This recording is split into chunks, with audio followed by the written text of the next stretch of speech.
नमस्कार दोस्तों, मैं आज श्रृंगी ऋषि आश्रम सिहावा नगरी में आया हूँ। तो आपको इसकी सैर कराना है। देखते हैं यहाँ पे क्या क्या है। यहाँ तो बहुत सारी सीढ़ियाँ है, वैसे ऊपर चढ़ के पता चलेगा। बोलते हैं यहाँ सप्त ऋषि में से एक ऋषि श्रृंगी ऋषि, 7 ऋषियों में से एक ऋषि जो थे श्रृंगी ऋषि, उनका आश्रम है। यहाँ पे भगवान राम के पद चिन्ह भी हैं। देखते हैं आगे क्या क्या मिलता है। वैसे मेरे सामने हनुमान भगवान की एक मूर्ति है, ये देखिए। छोटा दिख रहा होगा लेकिन काफ़ी बड़ी है। हाँ, मैंने किसी बच्चे से पूछा यहाँ पे कितनी सीढ़ियाँ हैं, तो बोलते हैं 409। अभी मैं सिर्फ देख रहे होंगे 86 नंबर सीढ़ी तक आया हूँ। थकावट अभी से लग रहा है। और पहाड़ी से बोलते हैं कि ऊपर का नज़ारा आसपास का दूर दूर तक दिखाई देता है। शायद अभी से आपको दिख रहा होगा। आगे चलते हैं, देखते हैं क्या क्या मिलता है। यहाँ से देखिए दूर का खूबसूरत नज़ारा। कैमरे में शायद नहीं दिख रहा होगा लेकिन यहाँ दूर दूर तक दिखाई दे रहा है। थकावट तो लग रहा है लेकिन मैं जानता हूँ आगे अच्छा भी लगेगा। आपको शायद दूर दूर गांव और खेत वगैरह दिख रहे होंगे। बहुत ही खूबसूरत नज़ारा लग रहा है। और कैमरे में शायद नहीं दिख रहा होगा लेकिन वहाँ पे महानदी दिख रहा है। बोलते हैं कि यहाँ पे जो ऊपर पहुँचेंगे हम लोग तो वहाँ से महर्षि के कमंडल से पानी निकलता है। वो पानी एक कुंड के सहारे महानदी तक पहुँचता है और वहीं पे उसी को महानदी का उद्गम स्थल माना जाता है। दिखाएंगे आपको क्या क्या है क्या नहीं है, परमिशन मिले तो। कुछ दिन पहले न्यूज़ आ रहा था कि यहाँ पे चीता का हमला हो रहा है। बच्चों को भी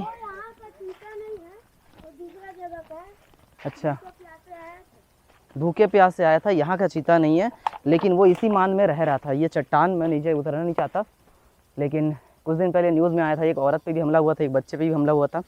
इसी मान में है, नीचे तरफ उतरना भी मुश्किल है। देख रहे होंगे शायद आप। हम जाना नहीं चाहते। चीता बेटा आप वही रहो। मैं चढ़ाई करते करते तकरीबन 250 सीढ़ी तक आ चुका हूँ और रास्ते में बोला जा रहा है कि यहाँ नरसिम्हा जी का गुफा है। इसको सिंह गुफा भी कहते हैं।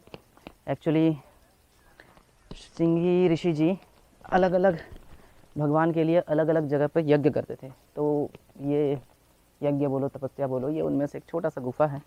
मैं अंदर नहीं जाना चाहता क्योंकि कुछ दिन पहले तेंदुआ कांड हुआ था यहाँ पे। और इस गुफा पे अगर यहाँ घुसेंगे तो पीछे तरफ से निकलेंगे जहाँ पे नरसिम्हा जी का मूर्ति बना हुआ है। मूर्ति नहीं, एक्चुअली वो चित्र बना हुआ है। आप देख लीजिए, थोड़ा दूर है लेकिन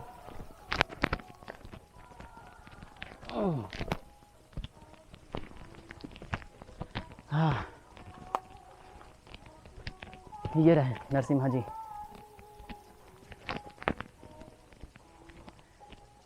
चित्रकारी और कुछ नहीं। यहाँ भी कोई बोल रहे कि यहाँ एक गुफा है,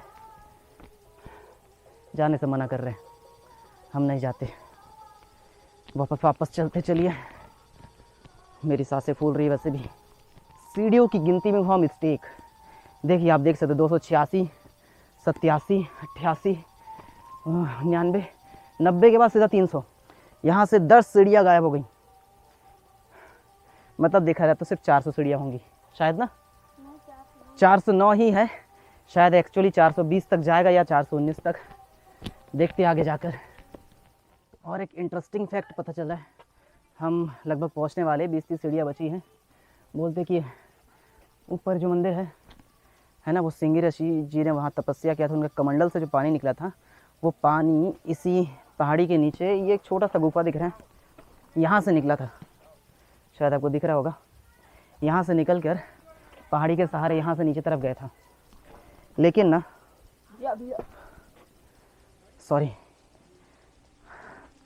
देखिए, लेकिन ना श्रृंगी ऋषि वो उत्तर की दिशा की तरफ जा रहे थे, नदी बहता हुआ। लेकिन श्रृंगी ऋषि जी ने बोला दक्षिण दिशा की तरफ बहना है करके, तो यहाँ से दक्षिण दिशा पड़ता है आगे तरफ, सीढ़ी तरफ। उसी तरफ नदी मुड़ गया। इंटरेस्टिंग फैक्ट है। हम पूरे ऊपर पर आ चुके हैं, एकदम ऊपर तक। सही में 409 सीढ़ियाँ थी और ये रहा उद्गम स्थल, छोटा सा, देख पा रहे। बोलते यहाँ का पानी कभी नहीं सूखता। एक शिवलिंग भी है साथ साथ। इतनी ऊंचाई पर पानी आना, चाहे वो ठंडी का मौसम हो, गर्मी का मौसम हो, एक अनहोनी घटना है। और हमेशा पानी भरा ही रहता है, कभी नहीं सूखता। वह मालूम नहीं है, लेकिन फैक्ट तो अच्छा है। हाँ, पहुँच चुके हैं। ये रहा वो यज्ञ करने का स्थान, यज्ञ स्थल, जहाँ पे महर्षि यज्ञ करते थे।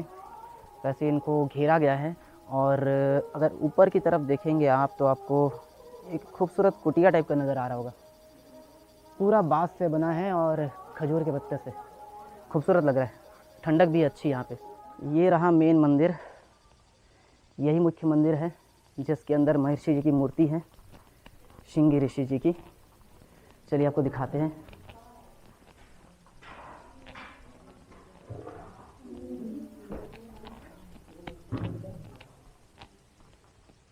ये रही मूर्ति, पूरा संगमरमर की बाबा जी की मूर्ति है। बहुत ही खूबसूरत नज़ारा है। यहाँ यज्ञ कुंड है, कल यहाँ यज्ञ वगैरह हुआ था।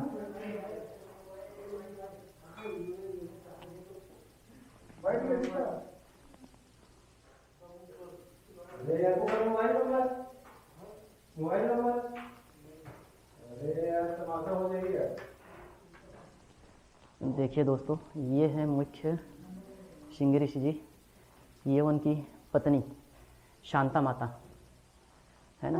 और यहाँ एक और चित्र है जिसमें श्रृंगी ऋषि के बचपन का दृश्य दिखाया गया है, जब वो हिरण के साथ खेल रहे थे। और ये उनके पिताश्री, ये उनका बचपन का फ़ोटो है। और अगर बोला जाए तो यहाँ का जो पूरा परिदृश्य है इस पहाड़ी का, पूरा यहाँ दिखता है। हम यहाँ से इस सीढ़ी के सहारे ऊपर तक गए थे, यहाँ से यहाँ। हम अभी मुख्य मंदिर में हैं। ये जो मुख्य मंदिर है यहाँ तक है। आगे एक हाथी तालाब दिखेगा। परशुराम का गुफा हम देख चुके हैं, है ना। और भी बहुत सारी गुफाएं, जैसे काली गुफा, नरसिंहनाथ गुफा, लक्ष्मी चरण भी है, सब देखने वाले हैं। चलिए आपको दिखाते हैं। हम मंदिर के मुख्य द्वार के पीछे है, एकदम पहाड़ी पर। यहाँ से नज़ारा बहुत खूबसूरत है। एकदम नीचे बहुत सुंदर खूबसूरत गांव दिख रहा है, खेत है, खेतों में पानी भरा हुआ है। और यहाँ से जहाँ आखिरी तक धुंध और कोहरा दिख रहा है ना, वही एक्चुअली दुधार डैम है। हम सोच रहे थे आज जाएंगे, लेकिन शायद वक्त ना मिले। देखते हैं। वाकई में नज़ारा बहुत खूबसूरत है। सुबह जब निकले थे हम लोग तो धूप बहुत था, मतलब फिर बीच में धूप कम हुआ, अभी फिर से तेज़ धूप आ रहा है। दूर दूर तक दिख नहीं रहा, लेकिन पहाड़ियों का अच्छा खूबसूरत नज़ारा है यहाँ पे। अगर आप एक दूसरा पहाड़ी देख पा रहे होंगे, शायद कैमरे में नहीं दिख रहा होगा, लेकिन बहुत दूर, यहाँ से तकरीबन आधा पौन किलोमीटर दूर एक दूसरी पहाड़ी है। वो एक्चुअली शांता माता का मंदिर था, वहीं पे निवास करते थे। चलिए आगे चलते हैं। हाँ, बहुत थक गया हूँ और आज घूमे भी बहुत है। मैं पहाड़ी के एक्चुअली नीचे तरफ जा नहीं पाया, थकावट लग रहा था तो, और अकेला अच्छा भी नहीं लग रहा था, तो हम वापस जा रहे हैं। वैसे कुछ और पता चला, जैसे इसके बारे में, इस श्रृंगी ऋषि पहाड़ के बारे में मान्यता है कि राजा दशरथ को जब पुत्र की प्राप्ति हुई थी, इन्हीं के आशीर्वाद से हुई थी। ये इंटरेस्टिंग फैक्ट है। वैसे इसको चित्रोत्पला भी कहते हैं, और महानदी उद्गम तो ऊपर देख चुके हैं, उसी का नाम चित्रोत्पला है। अगर कुछ और इन्फॉर्मेशन मिलेगा तो मैं ज़रूर डालूँगा। अभी के लिए बस इतना ही। थैंक्स दोस्तों। मैं आज के सैर के आखिरी पड़ाव पे आ चुका हूँ। वो मेरी गाड़ी है ना, और मैं अभी गणेश घाट की तरफ हूँ। एक्चुअली यहाँ से जो अपन श्रृंगी ऋषि जो पर्वत है वो ऊपर की तरफ है, पीछे ऊपर की तरफ। वहाँ से कमंडल का पानी आता है और इस मंदिर गणेश घाट, एक्चुअली ये मंदिर बाद में बना है, घाट जो है गणेश घाट के नाम से है, उसी घाट के ज़रिए पानी यहाँ नीचे नदी में मिलता है ना। इसको महामाई कहा जाता है, आपको दिखाते हैं। एक्चुअली पानी आता इस जगह से, यहाँ ये एक्चुअली बरगद का जड़ है, बरगद नहीं, कौन सा पेड़ है यार ये, पता नहीं पेड़ कौन सा है, लेकिन इसी जड़ के अंदर से पानी आता है और ये रहा पीछे नदी, इसी नदी में मिलता है, इसी को महानदी का उद्गम स्थल कहा जाता है। ये नदी पहले उत्तर की ओर बहता था, अब दक्षिण की ओर इसका रुख है और पीछे खूबसूरत नज़ारे भी है।